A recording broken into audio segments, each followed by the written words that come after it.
গায়ের লোকদের ভয়ে দৌড়াতে দৌড়াতে মহিলা হঠাৎ রাস্তায় পড়ে গেল। অনেক কষ্টে উঠে দাঁড়াতেই তার চোখে পড়ল পাশে পড়ে থাকা একটি পুরনো নল। কিন্তু এরই মধ্যে রাগে ফুঁসতে থাকা গায়ের লোকেরা তাকে ধরে গ্রাম থেকে দূরের মরুভূমিতে ফেলে দিয়ে গেল। ঠিক তখনই এক ভয়ঙ্কর সিংহের নজর পড়ে তার ওপর। ভয়ে তার বুক কাঁপতে লাগল।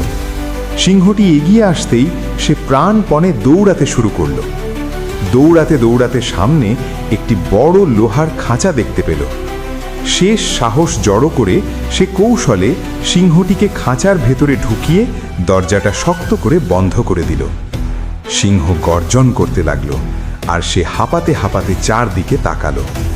হঠাৎ তার চোখে পড়ল কিছু হরিণ, উট আর খরগোশ পিপাসায় কাতর হয়ে দাঁড়িয়ে আছে। তাদের শুকনো চোখে যেন সাহায্যের আরতি। মুহূর্তেই সে সিদ্ধান্ত নিল, পুরনো নলটি বালির মধ্যে গভীর করে পুঁতে দিল। আর তখনই ঘটল অলৌকিক ঘটনা।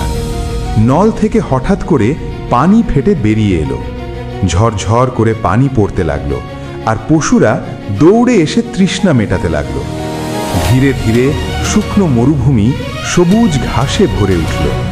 গাছ জন্মালো, ফুল ফুটল, বাতাসে এলো শীতলতার ছোঁয়া। যে নারীকে সবাই তাড়িয়ে দিয়েছিল সেখানেই সে একটি ছোট্ট ঘর বানিয়ে নতুন জীবন শুরু করল।